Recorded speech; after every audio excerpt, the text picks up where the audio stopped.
Hi everyone. We have this question from the Putnam 2014, question 1M. We want to prove the following. We want to prove that every coefficient of the entire series of this function at x equal to 0 is a rational number whose denominator is one or prime number. Try to pause the video, have a try on it, and come back and see how much you have done. So assuming that you have paused the video, the question is we want to find the question has something to do about finding the Taylor series for this one at x equal to 0. So the first thing that comes to the mind is finding the Taylor series for this function at x equal to 0.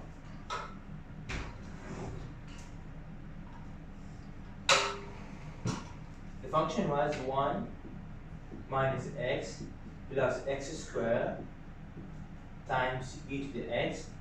We know the Taylor series for e to the x to be equal to let's cover the first thing as it is, and let's find the Taylor series from 0 to infinity, because that's the Taylor series of e to the x, 1 over n factorial at time x to the n.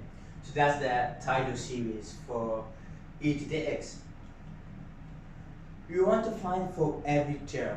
So let's just choose a random term. You just choose a random term with the power of x to the n. So let's choose a random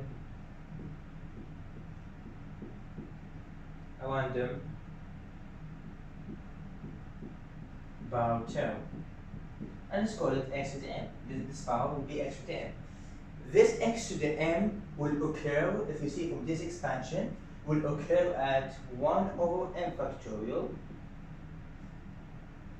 minus 1 over n minus 1 factorial times x to the n. Because this one, in order to get x to the n, okay, let's just put this one as x to the n instead of 1 over n factorial. Let's just choose a random term, which will be 1 over n factorial times x to the n for the one. Then for the second one, you have, because you're gonna raise the power of x, so you have to choose a power that's less than n by 1. So its coefficient will be 1 over n minus 1 factorial, and the last one will be 1 over n minus 2 factorial x to the n. So from here, so there's x to the n. You can bring all of x to the n together. So here x to the n. So this statement right now, the problem has been reduced into showing that this thing is either a rational number.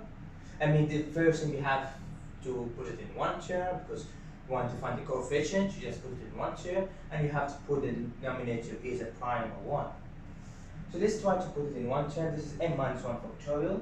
So you can multiply here by n, and here n times n minus 1, and the same thing is n times n minus 1. So all the denominator is the same thing, which is n factorial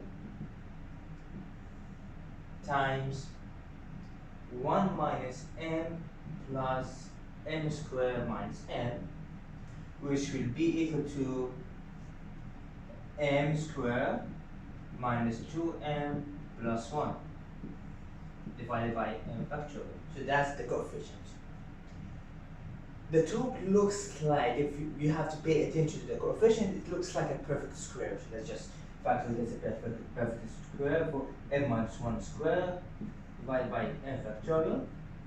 So this thing, because m factorial is m times m minus 1 times m minus 2 factorial, so this thing will be factored in, simplified into n times m minus 2 factorial, and then top is m minus 1.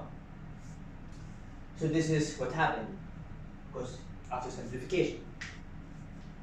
So after this step, we have something that's way simpler than before. Which is, we have to show that m minus 1 m times n minus 2 factorial.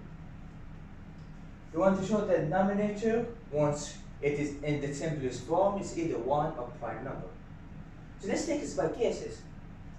Let's take the case 1. If m minus 1 is prime. If it's prime, then we're done, because it's a prime. If case 2, if m minus 1 is not prime,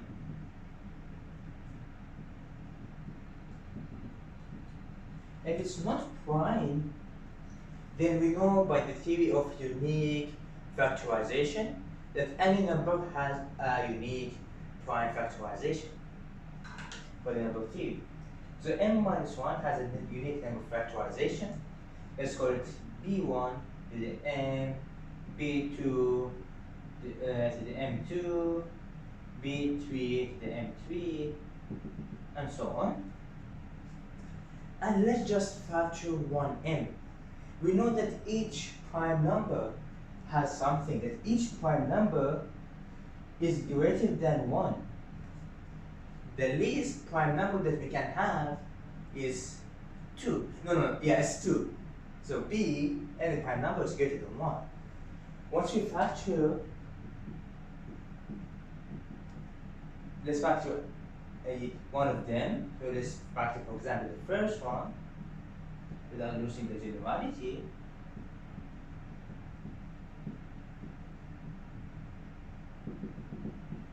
And so on. We find something, since b1, because it's a prime, then b1 got to be greater than 1, then this thing is less than m minus 1.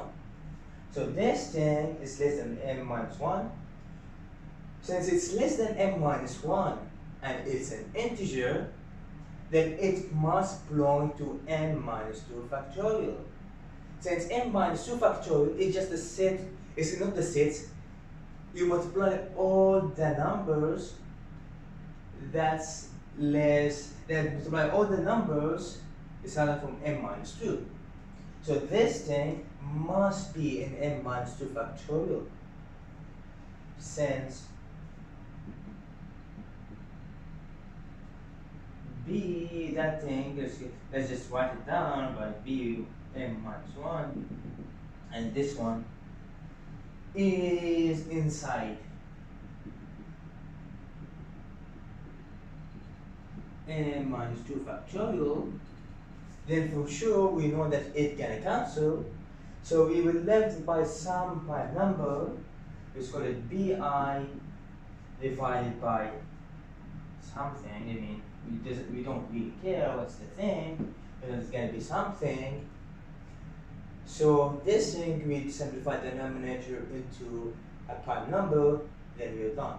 And the diversion, because it asks you that every denominator of the coefficient will be a prime number or 1. We put it, everything will be prime numbers. The case in which it's either going to be equal to 1 is just for one of them going to be for 1, the rest will be a prime number.